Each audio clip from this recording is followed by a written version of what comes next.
Hi friends, ಇವತ್ತು ನಾನು ಹೆಸರುಕಾಳು ದೋಸೆ ಮಾಡ್ತಾಯಿದ್ದೀನಿ. ನಾನು ಇದಕ್ಕೆ ಅರ್ಧ ಪಾವು ನೆನೆ ಹಾಕಿದ್ದೀನಿ. ಇದು ರಾತ್ರಿನೇ ನೆನೆಸ್ಬೇಕು. ಆಮೇಲೆ ಸ್ವಲ್ಪ ಇದಕ್ಕೆ 3 ಮೆಣಸಿನ್ಕಾಯಿ ತೊಗೊಂಡಿದ್ದೀನಿ. ಸ್ವಲ್ಪ ಇದಕ್ಕೆ ಶುಂಠಿ ಹಾಕಬೇಕು. ಆಮೇಲೆ ಮಿಕ್ಸಿ ಮಾಡಬೇಕು ಇದನ್ನು.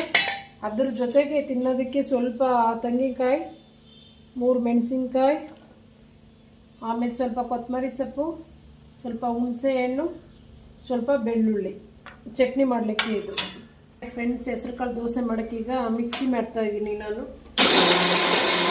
ದೋಸೆ ಇಷ್ಟರಲ್ಲೇ ರುಬ್ಬೇಕು.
ಹಾಯ್ ಫ್ರೆಂಡ್ಸ್, ಈಗ ಹೆಸರುಕಾಳು ದೋಸೆ ರೆಡಿ ಆಗ್ತಾ ಇದೆ.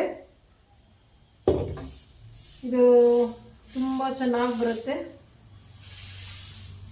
ನೋಡಿ, ಎಷ್ಟು ಚೆನ್ನಾಗಿ ಬರುತ್ತೆ, ಸಾಫ್ಟ್ ಆಗಿ.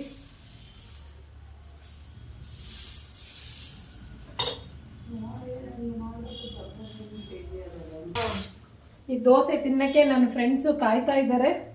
ಅವ್ರಿಗೆ ತುಂಬ ಭಾಳ ಇಷ್ಟ ಇದು ಹೆಸರುಕಾಳು ದೋಸೆ.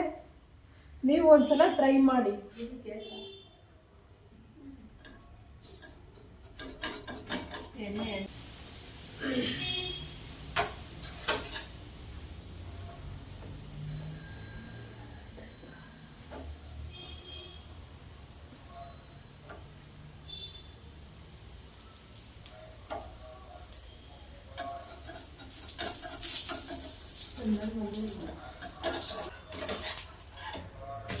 ನೋಡಿ ಫ್ರೆಂಡ್ಸ್, ಎಷ್ಟು ಚೆನ್ನಾಗಿ ಬಂದಿದೆ ಇದು ದೋಸೆ.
ಇವಾಗ ದೋಸೆ ರೆಡಿ ಆಗಿದೆ ಫ್ರೆಂಡ್ಸ್. ಇದನ್ನು ತಗೊಂಡೋಗಿ ನಾನು ನನ್ನ ಫ್ರೆಂಡಿಗೆ ಕೊಡ್ತಾ ಇದ್ದೀನಿ.